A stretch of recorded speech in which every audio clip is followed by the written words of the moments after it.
মৃত্যুর ঠিক 5 মিনিট আগে কি ঘটেছিল আলভির স্ত্রী ইকরার সাথে? অবশেষে তদন্তে সিসিটিভি ফুটেজ উদ্ধার করেছে প্রশাসন।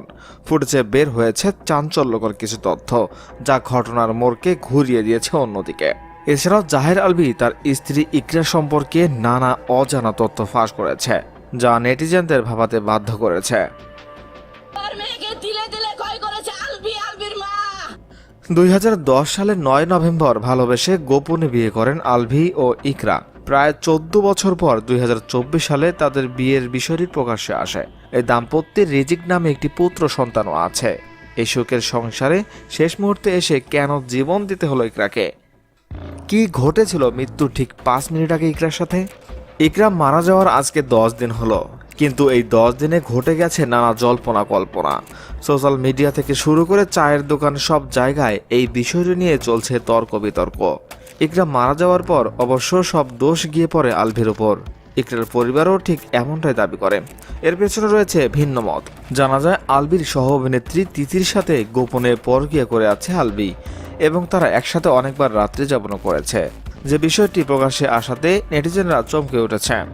তবে আলভি বিষয়টি বরাবরই না করে এসেছে। তিনি বারবার বলেছে ইকরার মৃত্যুতে তার কোনো হাত নেই এবং তিতির সাথে তার কোনো সম্পর্ক নেই।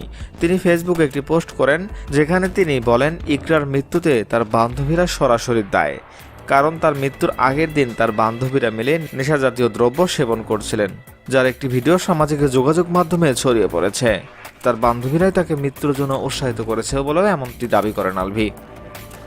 মৃত্যুর ঠিক 5 মিনিট আগে কি ঘটেছিল ইকরার সাথে? একটি সিসিটিভি ক্যামেরা ফুটেজে দেখা যায় ইকরা বারবার মেঝে দিয়ে হাঁটতেছে, আবার কিছু কিছু সময় একটি টেবিলে তিনি বসছেন এবং মাথায় হাত রাখছেন। তাকে দেখে বোঝা যাচ্ছে তিনি অনেকটা হতাশায় এবং টেনশনে রয়েছে।